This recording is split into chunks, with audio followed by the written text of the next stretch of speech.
बिस्मिल्लाहिर्रहमानिर्रहीम। अस्सलाम वालेकुम। आज के इस लेक्चर में हम बात करेंगे रेशोज़ प्रोपोर्शंस इन परसेंटेज के हवाले से। हमें डेली लाइफ में बहुत सारे ऐसे प्रॉब्लम्स होते हैं जिनमें हमने रेशोज़ इस्तेमाल करनी होती हैं, प्रोपोर्शन इस्तेमाल करनी होती हैं या परसेंटेज इस्तेमाल करनी होती हैं। इस सेक्शन में हम करेंगे क्या कि किस तरीके से हम क्वांटिटीज़ को, नंबर्स को, उनको कंपेयर कर सकते हैं, एनालाइज कर सकते हैं ट्रेंड्स को, और हमारे पास जो डेली लाइफ है उसमें किस तरीके से हमें डिसीजन मेकिंग में ये हेल्पफुल होते हैं। सबसे पहले हमारे पास डेफिनेशन है रेशो की। रेशो क्या चीज़ होती है? A ratio is a comparison of two quantities of the same kind by division।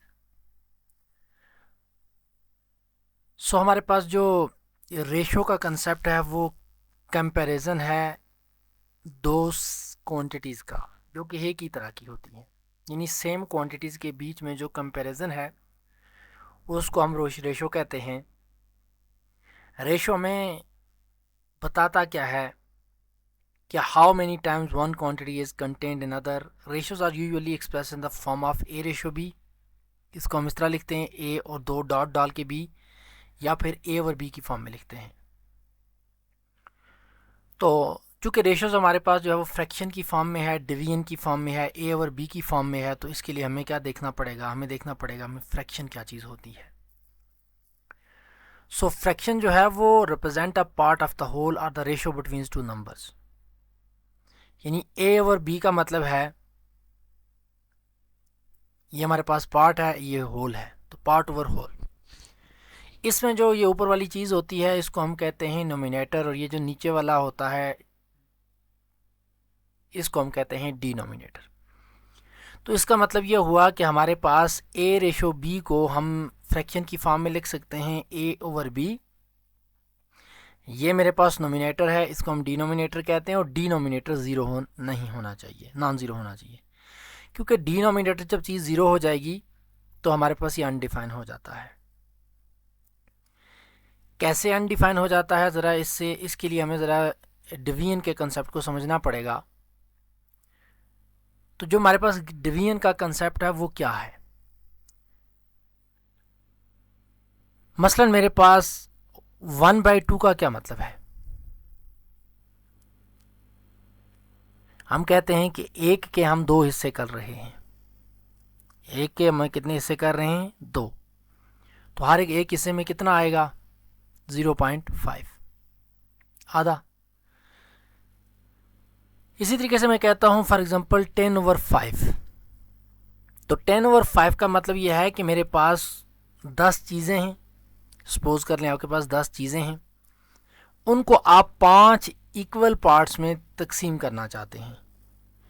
तो 5 इक्वल पार्ट्स में तकसीम करेंगे तो हर एक में कितना आएगा? हमारे पास आएगा 2। ये एक्चुअली डिवीजन का कंसेप्ट है कि ये जो ए चीज़ें हैं, ए कोई क्वांटिटी है, उसको अगर मैं बी इक्वल पार्ट्स में डिवाइड करूं तो हर एक हिस्से में कितना आएगा।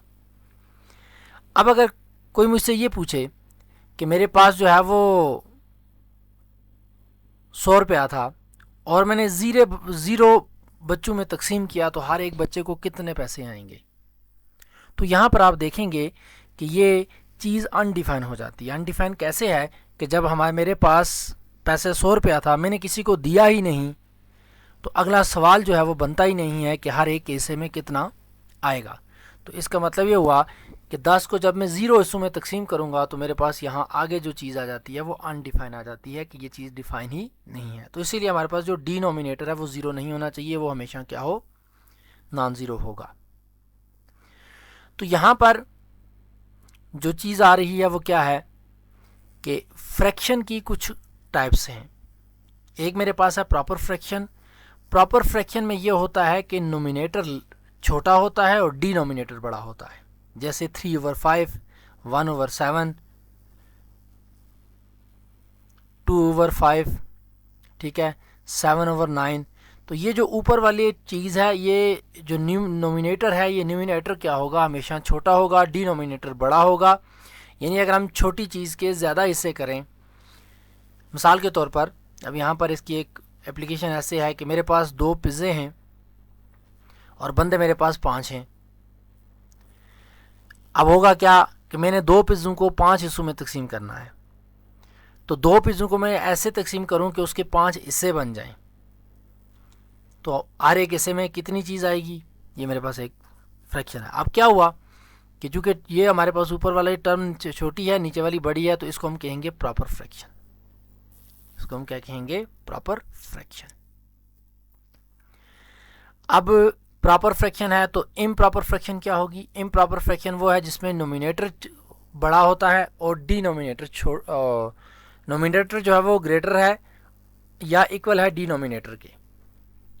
Nominator is greater or equal to denominator. तो इसका मतलब है अब जो ऊपर वाली टर्म है ये बड़ी है, नीचे वाली छोटी है। अब इसका मतलब ये हुआ कि मेरे पास फॉर एग्जांपल 3 पिज़्ज़े थे, बंदे 2 थे, तो हमने 3 पिज़्ज़ों को 2 हिस्सों में तकसीम करना है। तो इसका मतलब है एक एक तो पूरा आएगा, आगे जो एक बच्चे का उसको हम आधा आधा करेंगे। तो इसका मतलब है कि हर एक हिस्से में कितना आएगा, 1.5, 1.5 पिज़्ज़ा हर एक के हिस्से में आएगा। इसी तरीके से मिसाल के तौर पर मैं कहता हूँ कि मेरे पास 700 रुपया है और मैं 5 बंदों में तकसीम करना चाहता हूँ, तो हर एक हिस्से में कितना आएगा। तो ये नोमिनेटर जो है वो बड़ा है और डिनोमिनेटर क्या है, छोटा है। तो ये मेरे पास आ गई इम्प्रॉपर फ्रैक्शन। और एक होती है मिक्स फ्रैक्शन। मिक्स फ्रैक्शन में ये है कि जैसे ये 1 होल होता है और ये आगे फ्रैक्शन होती है। मतलब मैं कहता हूँ कि 2 पूरा और फिर 1 के 2 हिस्से, तो ये कितना बन गया, 2.5। जैसे हम पर कहते हैं ना कि आधा, 1.5, 2.5 अप टू सो ऑन, इस तरह से चीज़ें चलती जाती है। 1 का चौथा हिस्सा, मतलब मैं कहता हूँ मेरे पास 5 पूरे हैं और 1 का चौथा हिस्सा मौजूद है। यानी वही मैं बात दोबारा कर लेता हूँ कि मैं कहता हूँ मेरे पास जो है ना वो 4 पिज़्ज़े पूरे हैं, ठीक है, और 1 पिज़्ज़े का चौथा हिस्सा मौजूद है। यानी 1 पिज़्ज़े के हमने 4 हिस्से किए, 3 कोई खा गया, 1 हमारे पास बचा हुआ है। तो ये मेरे पास क्या बचा, हम इसको लिखते हैं 4 इंटू 1/4। तो ये क्या होती है, इसको हम कहते हैं मिक्स फ्रैक्शन। इसी तरीके से इक्विवेलेंट फ्रैक्शन है, different fraction represent the same values. अगर हमारे पास 2 फ्रैक्शंस की सेम वैल्यूज़ हों, जैसे 1/2 और 2/4 है कि, या मतलब मैं कहता हूँ कि 3/4 है, या मेरे पास 12/16 है, यानी 3 के 4 हिस्से करो या 12 के 16 हिस्से करो, बात एक ही है, ठीक है। या इसी को मैं और लिख लेता हूँ, मतलब मैं कहता हूँ कि 30 के 40 हिस्से कर लें। तो अगर मेरे पास सपोज 3 पिज़्ज़े हैं, उनके मैं 4 हिस्से करूँ, तो जो एक पार्ट बनेगा वो वही होगा। अगर मेरे पास 12 पिज़्ज़े हों और उनके मैं 16 क्या करूँ, इसे कर दूँ। या मेरे पास 30 पिज़्ज़ाज हों और उन 30 पिज़्ज़ों के हमें क्या करूँ कि 40 पार्ट कर लूँ, तो वो जो जवाब आएगा वो एक ही जितना आएगा। तो इसका मतलब है कि ये हमारी फ्रैक्शंस हैं, इनको हम कहते हैं equivalent fractions. In other words ये है कि अब अगर हम सिंप्लीफाई करके सिंप्लीफिकेशन करने के बाद हमारे पास ओरिजिनल जवाब वही आ जाए, तो हम क्या कहेंगे कि ये फ्रैक्शन जो है वो इक्विवेलेंट फ्रैक्शन है। तो प्रोपोर्शन क्या होती है, proportion state that 2 ratios are equal. जब ऐसे मैंने कहा ना कि इक्विवेलेंट फ्रैक्शन क्या है, तो फ्रैक्शन को हम रेशियो के फॉर्म में भी लिख सकते हैं। जब 2 रेशियोज बराबर हो जाती हैं उसको हम कह देते हैं कि वो क्या है, वो प्रोपोर्शनल है। तो what is a proportion, proportion is the state that the 2 ratios are equal. मसलन मेरे पास A रेशियो B जो है वो अगर बराबर हो किसके, C रेशियो D के, तो इसको हम कहते हैं प्रोपोर्शन। और यहाँ पर ये जो 4 नुक्ते हैं ये प्रोपोर्शन को शो करते हैं, इसकी जगह हम इक्वल भी लिख सकते हैं। इसको हम फ्रैक्शन की फॉर्म में लिखेंगे तो क्या लिखेंगे, AB is equal to C/D। Next हमारे पास परसेंटेज। परसेंटेज का मतलब जो होता है वो होता है out of 100, part of the whole as a fraction of 100, यानी 100 में से कितना। मसलन मैं कहता हूँ कि 1/100, तो ये मेरे पास 1% आ गया। मैं कहता हूँ 2/100, 100 में से 2 के 100 हिस्से, ठीक है, 2/100, तो उसका मतलब क्या हुआ कि ये 2% है, 3%, 4% इसी तरीके से आ गया। What is the 25%? 25 out of 100। What is 100%? 100 out of 100। तो यहाँ पर आपने एक बात याद रखनी है कि ये जो सिंबल है परसेंटेज का, इसका मतलब होता है 1/100। ये जो परसेंटेज का साइन है इसको हम कहते हैं 1/100। तो इसीलिए अगर हम किसी जगह पर परसेंटेज लिखा हुआ है उसको अगर हम हटाना चाहते हैं तो उसको रिमूव करने की जगह हम 1/100 वैल्यूज़ देंगे, और अगर हमने कहीं पे परसेंटेज लगानी है तो उसको हम 100 से मल्टीप्लाई भी करेंगे, क्योंकि यानी हमारे पास ये जो परसेंटेज का साइन है इसकी वैल्यू क्या होती है? 1/100। ठीक है।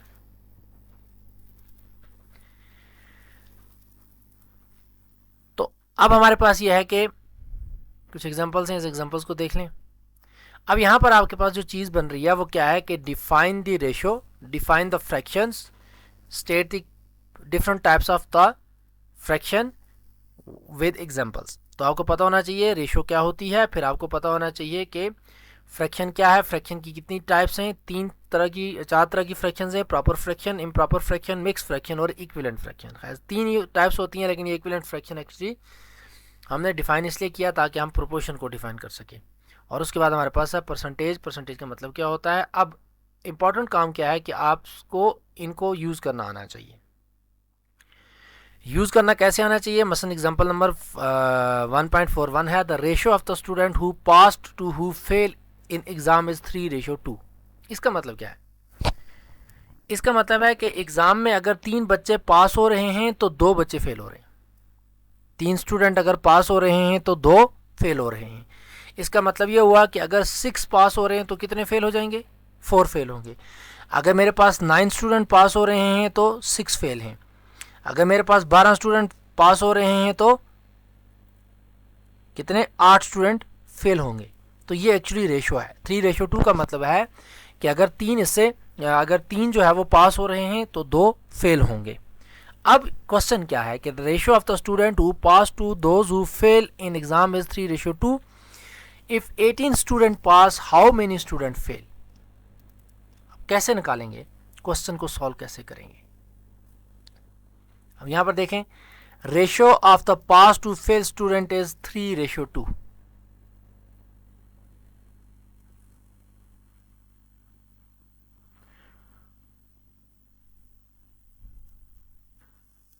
तो इसको क्वेश्चन को सॉल्व करने का तरीका क्या है कि जितने स्टूडेंट पास हुए हैं,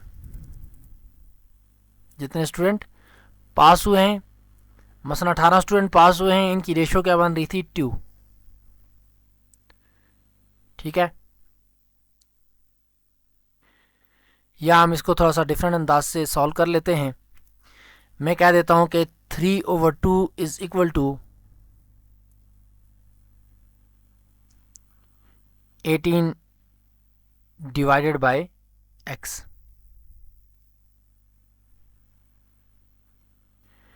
यानी अब देखें ना कि मेरे पास रेशो क्या है, और आसान कर देता हूँ। मेरे पास है 3:2 इज इक्वल टू पास कितने हो रहे हैं? 18। फेल कितने हो रहे हैं वो हमने फाइंड आउट करने। तो इसको हम लिखेंगे 3/2 इज इक्वल टू 18/x। अब ये सिंपल कैलकुलेशन है। सिंपल कैलकुलेशन क्या है?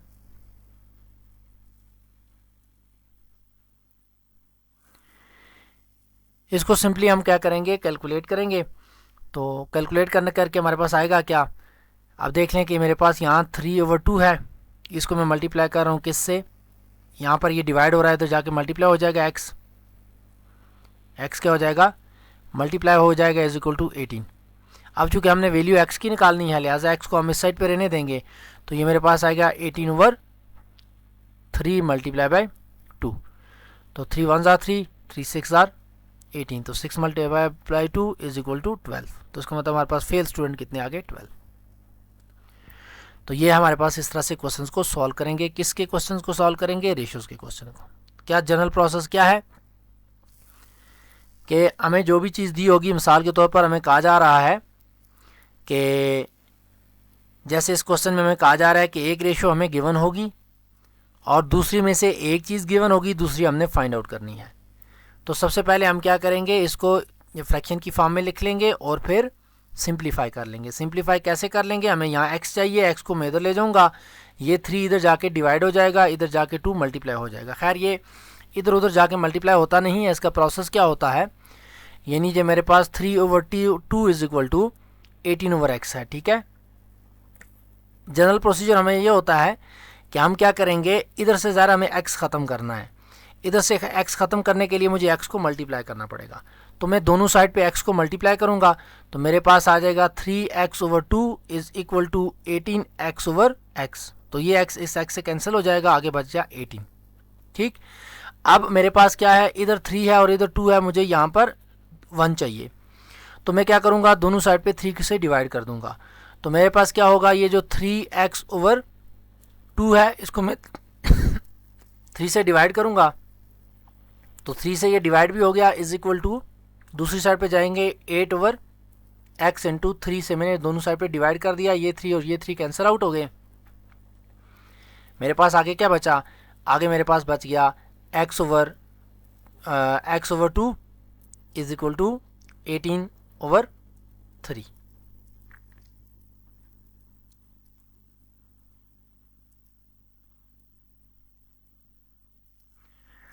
तो अब ये जो 2 है, ये 2 यहाँ पर हमने ख़त्म करना है। इसको ख़त्म करने के लिए हम दोनों साइड पे क्या करेंगे, 2 से मल्टीप्लाई कर लेंगे। तो 2 into x divided by 2 is equal to 18/3 multiply by 2। तो ये 2 से कैंसिल हो गया, तो ये ऐसे होता है।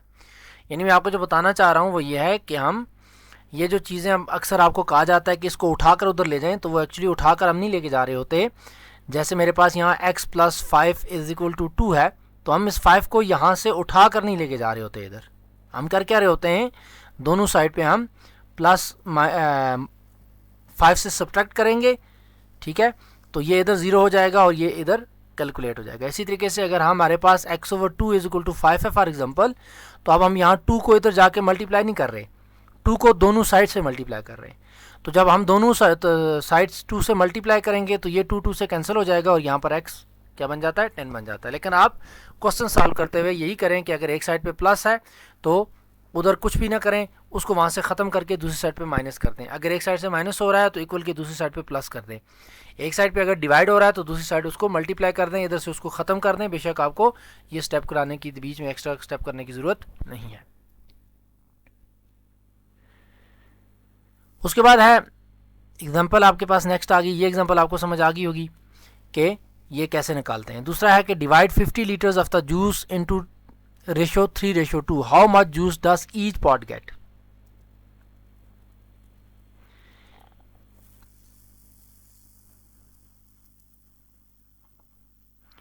अब देखें आपके पास क्वेश्चन डिफरेंट तरह के आ रहे हैं। डिफरेंट तरह के क्वेश्चन कैसे आ रहे हैं कि यहां पर हमें ऊपर रेशो दी हुई थी और हमें कहा गया हुआ था कि इस रेशो से स्टूडेंट पास फेल हो रहे हैं, तो अगर 18 पास होते हैं तो कितने फेल होंगे। यहां पर हमें दिया हुआ है टोटल अमाउंट दी हुई है, यानी 50 लीटर्स जूस दिया हुआ है और उसको हमने डिवाइड करना है 3/2 से। यानी ये समझ लें कि मेरे पास 50 लीटर जूस है, मैंने 2 दुकानों पे देना है। लेकिन देना किस तरह से है, उनको मैंने इक्वल नहीं देना, उनको मैं 3/2 से देना है। यानी अगर एक को मैं 3 डब्बे दे रहा हूँ और दूसरे को मुझे 2 डब्बे देने हैं। मैथ आपके लिए इजी हो जाती है अगर आप इसको प्रैक्टिकल सिनेरियो में ले आएँ, बजाय इसके कि आप इसे याद करें। अब देखें यहाँ हम देख लेते हैं कि ये जो हमारे पास एग्जांपल है ये वाली, इस एग्जांपल को हम इस तरीके से ले जाते हैं। हम कहते हैं कि जी मेरे पास 50 डब्बा जो है क्या है, जूस है। लीटर के मेरे पास 50 डब्बे किसके हैं, जूस के। मैंने देने हैं, डिवाइड करने हैं उनको 2 दुकानों पे। लेकिन देना कैसे है कि अगर एक को मैं 3 डब्बे दूंगा तो दूसरे को मुझे 2 डब्बे देने हैं। एक को अगर मैंने 3 डब्बे देने हैं तो दूसरे को कितने देने हैं, 2 देने हैं, यानी इक्वल नहीं देने। तो फिर क्या होगा, हमारे पास एक दुकानदार को कितने मिलेंगे, दूसरे को कितने मिलेंगे। तो ये क्वेश्चन इस तरह का है। इसका तरीकाकार क्या है कि सबसे पहले हम इन दोनों को ऐड कर लेंगे, तो टोटल पार्ट्स हमारे पास बन जाएंगे 5। टोटल पार्ट्स क्या बन जाएंगे, 5। तो इस सूरत में हम इन दोनों को ऐड करते हैं, तो मेरे पास 3 + 2 5 आ गया। अब हम निकालेंगे हिस्सा हर एक दुकानदार का कि 3 out of 5 multiply by 50 and 2 out of 5 multiply by 50। तो 3 आउट ऑफ 5 कितना आएगा, तो 3 आउट ऑफ 5 यानी 3 डिवाइडेड बाई 5 को हम मल्टीप्लाई करेंगे 50 से, तो सिंपल कैलकुलेशन है 30 आ गया। और 2 को 5 से मल्टीप्लाई करेंगे तो ये 5 1 जार 5 और 5 10 जार 15, तो 10 को 2 से मल्टीप्लाई करेंगे 20 लीटर आ गया। तो इसका मतलब है एक को 30 डब्बे मिलेंगे, दूसरे को 20 डब्बे मिलेंगे। तो जब भी हमने किसी क्वांटिटी को, मतलब मेरे पास कोई क्वांटिटी x दी हुई है, उसको जब हम a/b में डिवाइड करने की बात करेंगे तो फिर हम सबसे पहले इसको ऐड करेंगे a प्लस बी, और फिर क्या करेंगे a into a plus b multiply by x, और इसी तरीके से b divided by b plus r, एक का हिस्सा निकल आएगा। मसलन एक बंदा कहता है कि एक बंदा है जी, उसके पास ज़मीन है बिलफर्ज, ठीक है, तो वो अपने बच्चों में उसको तकसीम करना चाह रहा है, लेकिन तकसीम वो इस तरीके से करना चाह रहा है कि इसको इतना हिस्सा आएगा, उसको इतना, उसको यानी रेशो के हिसाब से, वो सबको इक्वल नहीं दे रहा। तो हर एक केस में कितना आएगा, तो ये 2 रेशो हों, 3 हों, 4 हों, हम इसको इस तरह से डिवाइड कर सकते हैं। लेकिन आपने इतनी डिटेल में बेशक ना जाएं, आप सिर्फ इस क्वेश्चन को देख लें कि ये क्वेश्चन कैसे सॉल्व होता है, या इससे मिलते जुलते अगर कोई क्वेश्चन हों तो वो कैसे होंगे। नेक्स्ट है 30 out of 50 people like T, यानी मेरे पास अगर बंदा हो 50 में से 30 लोग जो है वो टी पसंद करते हैं, तो अगर बंदे 120 हों तो कितने लोग टी पसंद करेंगे। अब वो बिल्कुल रेशो वाला ही कंसेप्ट है। कौन सा रेशो वाला कंसेप्ट है कि 30 आउट ऑफ 20 जो बंदे टी पसंद कर रहे हैं, मैं कहता हूं यहां टी जो पसंद कर रहे हैं, और यहां मैं लिखता हूं टोटल बंदे जो है ना, मैं पी लिख देता हूं पीपल। तो 30 जो हैं वो पसंद कर रहे हैं कितने में से, 50 में से। हमारा क्वेश्चन ये है कि कितने पसंद करेंगे, कितने में से, 120 में से। तो ये रेशियोज दोनों बराबर हो जाएंगी, यानी प्रोपोर्शन का क्वेश्चन बनेगा।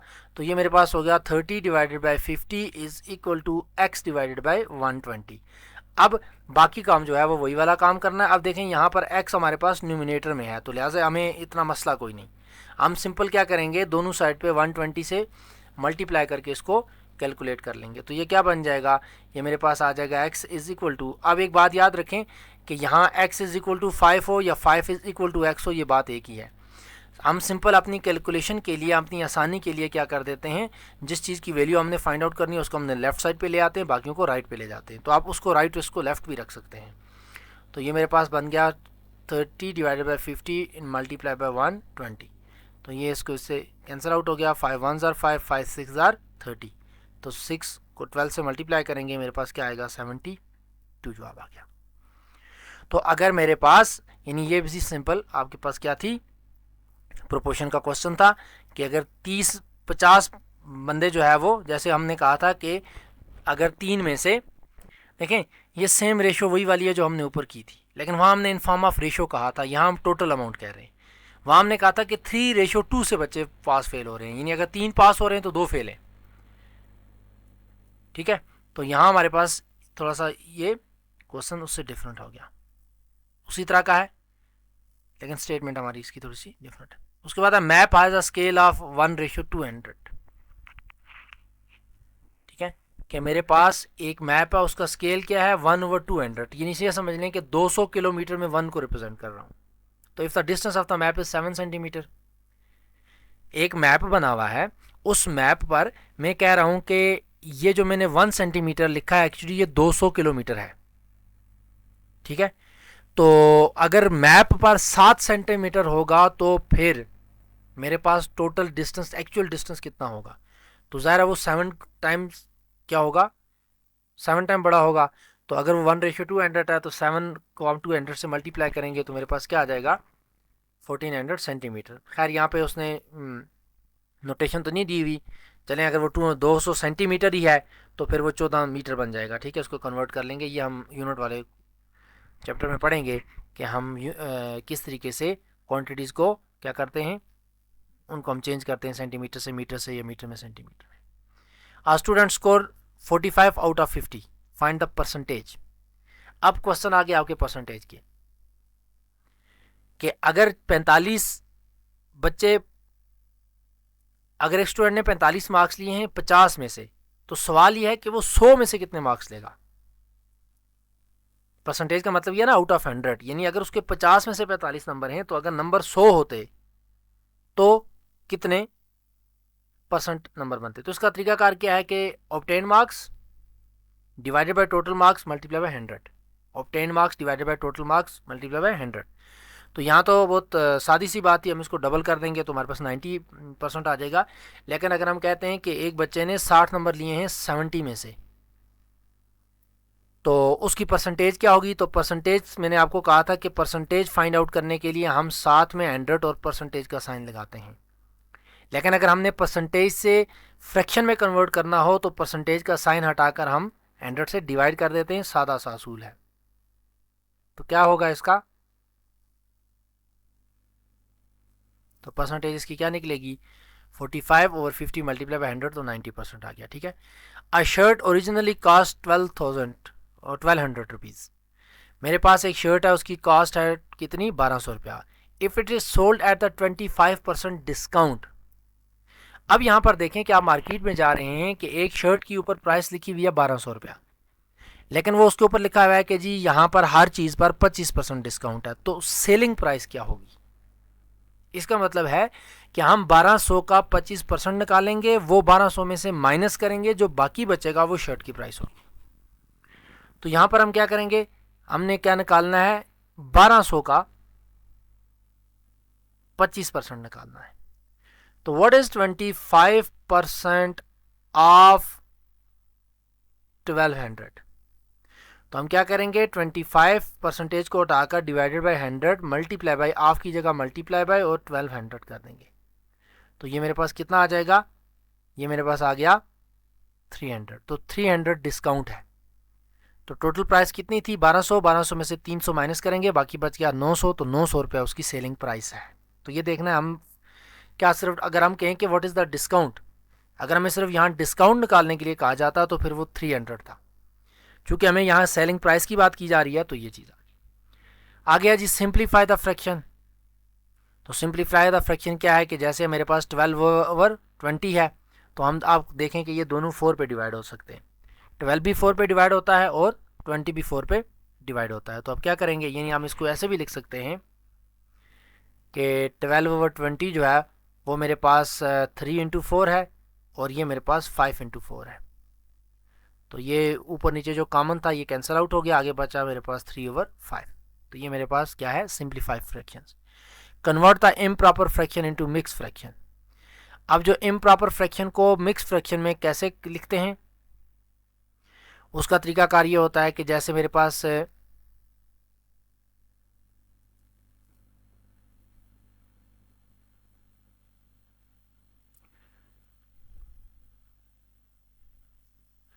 Improper fraction into mix fraction, ये वाला क्वेश्चन था, ये वाला। इसका तरीकाकार ये है कि मैं क्या करूँगा? 11 को डिवाइड करूँगा 4 पे। तो 4 1 ज़ार 4, 4 2 ज़ार 8 और 4 3 ज़ार 12। तो जब मैं 4 को 3 से मल्टीप्लाई कर रहा हूँ तो 11 से बड़ा हो रहा है। तो 4 2 ज़ार 8। आगे कितना बचा? आगे मेरे पास बचा 3। तो ये जो मिक्स फ्रैक्शन है इसको हम कैसे लिखते हैं कि ये जो ऊपर वाला ये जो चीज़ आती है इसमें होल में आ गया, और उसके बाद हम क्या लिखेंगे? 3 के 4 हिस्से, 3 ओवर 4। ठीक है। तो ये हमेशा डिनोमिनेटर में आएगा, ये हमारे पास जो नीचे रिमाइंडर बच जाएगा ये हमारे पास नोमिनेटर में आएगा, और जो हमारे पास ऊपर ये वाली जवाब आया हुआ है ये होल में आ जाएगा। तो इसका मतलब है मेरे पास 2 पूरे हिस्से हैं और एक का 3 ओवर 4 है। 3 ओवर 4 का मतलब क्या हुआ? 75%। यानी अगर हम 3 चीज़ों के 4 हिस्से करेंगे, मतलब मेरे पास 3 पिज़्ज़े हैं और उसके अगर मैं 4 हिस्से करूं तो हर एक को देखें ना, 3 पिज़्ज़ों के 4 हिस्से करने का क्या मतलब है कि हर एक हिस्से में कितना? तकरीबन 75% आएगा। 75% का मतलब यह है कि अगर हम एक के 4 हिस्से कर लें, एक के 4 हिस्से कर लें, मसलन मेरे पास इसको मैं थोड़ा सा आपको डिफरेंट तरीके से बताता हूँ। चले कि ये मेरे पास फॉर एग्जांपल मेरे पास एक पिज़्ज़ा है, इसके मैं हिस्से कर रहा हूँ 4। तो 3 ओवर 4 का मतलब है ये 3 हिस्से। 3 ओवर 4 का क्या मतलब है? ये 3 हिस्से। 1 ओवर 2 का क्या मतलब है? ये हाफ। और 1 ओवर 4 का क्या मतलब है? चौथा हिस्सा, ये नहीं ये वाला पार्ट। एक के 4 हिस्से कर लें, और उसमें से जो 4/4 का मतलब है पूरा, 1/4 का मतलब है उसका चौथा हिस्सा, 1/2 का मतलब है वो आधा, और 3/4 का मतलब उसके 3 पार्ट। कौन से, ये वाला और ये 3 पार्ट आ गए।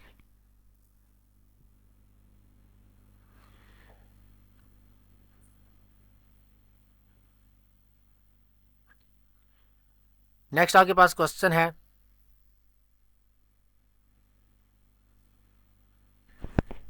नेक्स्ट हमारे पास है find two equivalent fraction for 3/7। 3/7 क्या है, हम सिंपल इसकी तीन क्या कि हम बहुत सारी दो इक्विवेलेंट फ्रैक्शन के हम ढेर सारी निकाल सकते हैं, ऊपर नीचे दोनों से, नहीं डिनोमिनेटर नोमिनेटर को 2 से मल्टीप्लाई कर लें, 3 से 4 से 5 से, तो ये इक्विवेलेंट फ्रैक्शन आती जाएंगी। नेक्स्ट है जी, 40% of the class of the 60 students are girl, find the number of the girls, number of the boys, ratio of the girls to boys.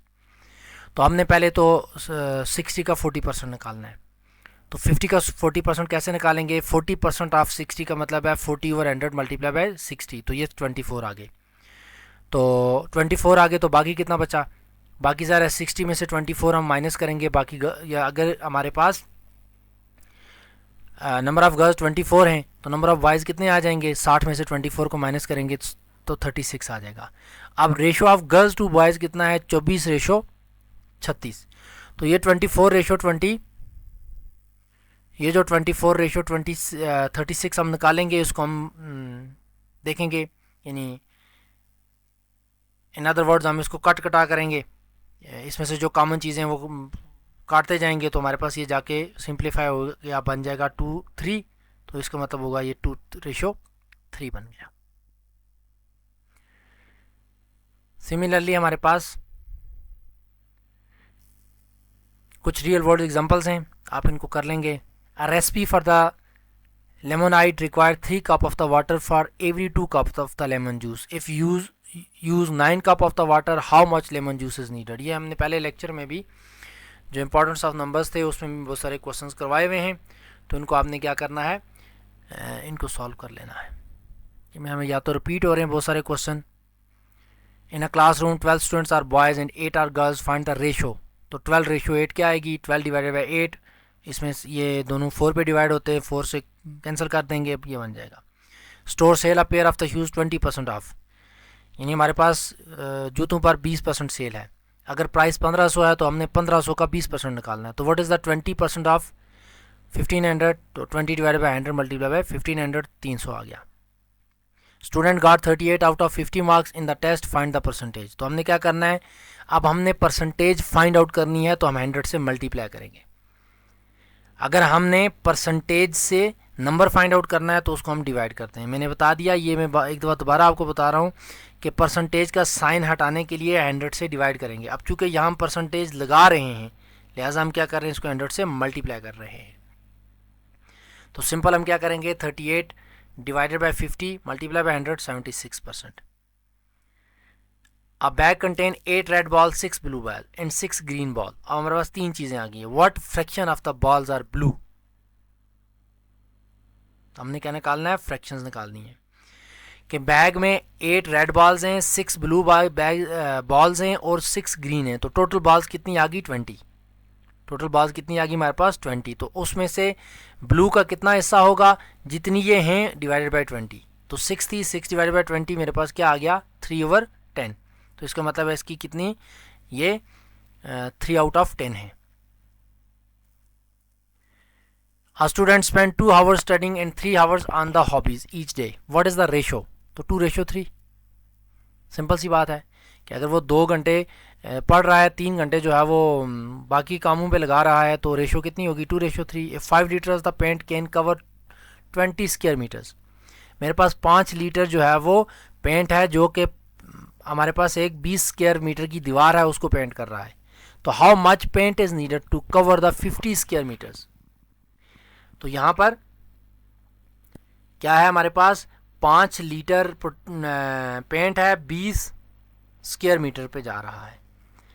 तो how much paint is needed, तो हमें कितना paint चाहिए, कितने, 50 को litre को वो करने के लिए।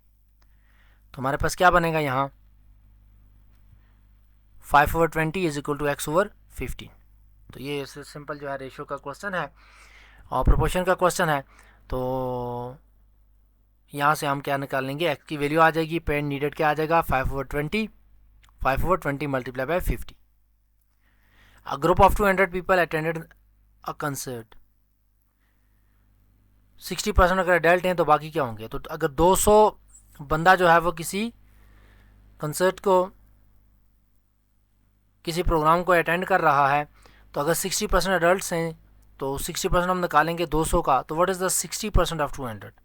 तो 60 डिवाइडेड बाई 100 मल्टीप्लाई बाई 200, तो 60 डिवाइडेड बाई 100 मल्टीप्लाई बाई 200 तो 120, तो 120 इसका मतलब है एडल्ट आ गए, तो बाकी जो बच गया तो वो हम 200 में से 120 को माइनस करेंगे। बल्कि उसने लिखा है कि हाउ मेनी एडल्ट्स अटेंडेड, कितने हैं तो 120। अगर आपको कहा जाए कि बाकी लोग कितने होंगे, तो बाकी हमारे पास 200 में से 120 माइनस कर देंगे, बाकी जो 80 बचेंगे वो बच्चे होंगे या बूढ़े होंगे। स्कूल हैज़ 240 स्टूडेंट्स, हमारे पास एक स्कूल में 240 बच्चा है। If 1/4 of them participated in the sport events, 1/4, तो 1/4 ऑफ 200 कितना आएगा? 1/4 मल्टीप्लाई बाय, यानी 1/4 मल्टीप्लाई बाय 240, तो कितने स्टूडेंट्स होंगे? यानी इसका मतलब ये हुआ कि मेरे पास 240 का चौथा हिस्सा जो होगा वो इवेंट को क्या कर रहा है? इवेंट में पार्टिसिपेट कर रहा है। तो 100 का चौथा हिस्सा 25, 100 का चौथा हिस्सा 25, 40 का चौथा हिस्सा 10, तो कितने बन गए? अच्छा, हमारे पास अक्सर स्टूडेंट जो है वो पता क्या करते हैं, अक्सर स्टूडेंट्स हमारे पास में देखा है कि वो लॉजिक भी इस्तेमाल नहीं करते, यानी वो बाज़ औक़ात बिल्कुल ही इतना इररेलेवेंट आंसर निकाल देते हैं जो पॉसिबल ही नहीं है। मिसाल के तौर पर अगर आप, मैं ये कहूँ कि जी 200 बच्चा है और उसमें से 60% जो है वो 60% जो है वो स्कॉलरशिप पे है। फॉर एग्ज़ाम्पल 200 स्टूडेंट था, उसमें से 60% स्कॉलरशिप पे हैं, तो ये बताएं कि स्टूडेंट जो स्कॉलरशिप में नहीं है वो कितने हैं? तो अब इसका मतलब है जो स्कॉलरशिप पे नहीं होंगे वो 200 से तो कम ही होंगे ना एटलीस्ट, बल्कि 200 का 50% मेरे पास 100 आ रहा है, तो उसका मतलब 100 से भी कम होंगे। लेकिन बाज़ औक़ात हमारे पास होता क्या है कि स्टूडेंट पता नहीं क्या करते हैं कि वो कैलकुलेशन निकाल के मुमकिन है वो 200 का 60% 5000 निकाल लें। मसलन बाज़ औक़ात हम क्या करते हैं, जैसे मैं कहता हूँ कि 25% ऑफ 5000 कितना होगा, तो 5000 का 25% ये तो 5000 से तो कम ही है ना, क्योंकि उसका 25% हम ले रहे हैं। उसका 100% अगर हम लेंगे तो वो पूरा कितना आएगा? 50,000 आएगा। लेकिन अगर हम उसका 25% ले रहे हैं, इसका मतलब हम उसका चौथा हिस्सा ले रहे हैं, तो वो कितना होगा? बाज़ औक़ात वो इसको 50,000 कर देते हैं। तो आपने ये काम करना है कि आप साथ कॉमन सेंस भी यूज़ करें, कि एटलीस्ट देखें ना कि सवालों को याद करने के बजाय आप उनको, मैंने बताया कि प्रैक्टिकल सिनेरियो में लेके जाकर आप उसको देखें। मसलन जैसे ये आपके पास एग्जांपल 19 है, a group of the 200 people attended a concert. अगर हमारे पास कोई प्रोग्राम हो रहा है, उस प्रोग्राम को 200 बंदा अटेम्प्ट कर रहा है, तो 60% उसमें से अगर जवान हैं तो कितने होंगे? तो इसका मतलब इसका 50% आधा होता है। 50% का मतलब है 100, तो वह 100 से ऊपर ही होंगे, 100 और 200 के बीच में होंगे कहीं। अगर आप इसका जवाब 50 निकाल देंगे तो वो जाहिर बात है वो भी गलत हो जाएगा। अब इसका आप 250 निकाल दें, वो तो बिल्कुल इलॉजिकल बात हो गई ना। इसलिए आपने इन चीज़ों का ख्याल रखना है। तो आज के लिए इतना ही। नेक्स्ट लेक्चर में हम बात करेंगे अप्रॉक्सीमेशन और राउंड ऑफ, कि हमें बहुत सारी जगह पर जो है ना वो अप्रॉक्सीमेट चीज़ें चाहिए होती हैं, तो वो हम कैसे निकालते हैं।